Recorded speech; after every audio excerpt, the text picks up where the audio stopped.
Last topic for today, we're going to talk about extrema, which are, you maybe haven't heard that word before, but it's not a difficult concept. So we might have a local maximum in our graph, which means if we just look at an interval, and I put a smallish interval, right? It just kind of depends on the graph, but if there's a peak inside that interval, we call it a local maximum. If there's a valley in an interval, we call that a local minimum. The plural, if we talk about all of the maximums, technically from the Latin, the plural is maxima. So we would talk about local maxima. The plural of minimum is actually minima, so local minima. And the extrema, that's the plural of extremum, from the Latin again. Extrema includes all local maxima and local minima.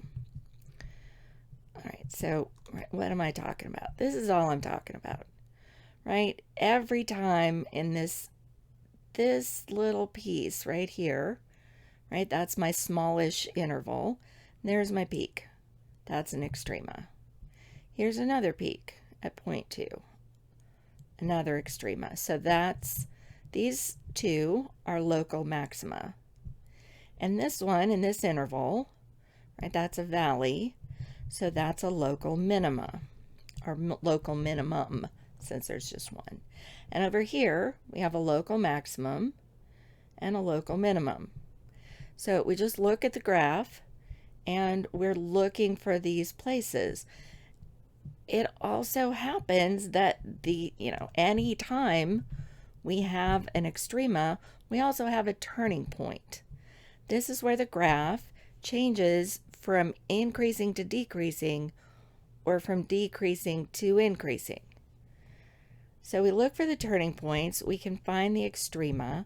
The number of turning points in a graph of degree n, for where n is anything greater than 1, greater than or equal to.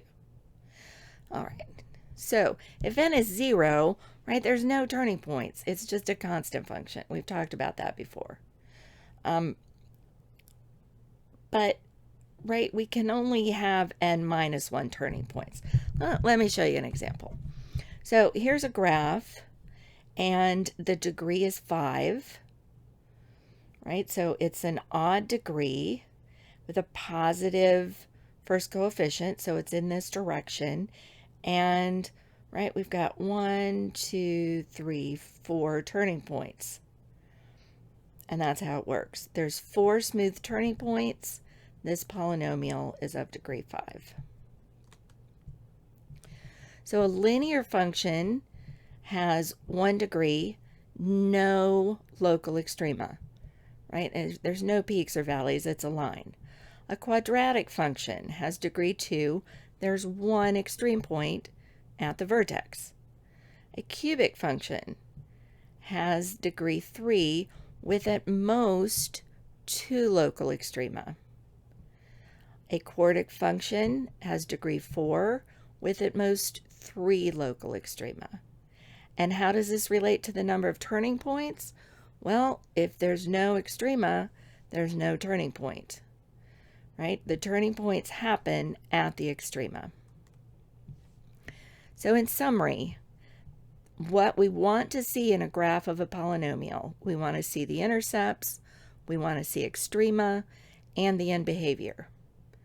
Therefore, if we're going to make a comprehensive graph of a polynomial function, we need to include all the x-intercepts, if there are any. We need to include the y-intercept, all the extreme points, all the extrema, and enough of the graph that we also want to show the behavior at the end of the graph, where it's going as x goes toward infinity and where it's going as x goes toward negative infinity.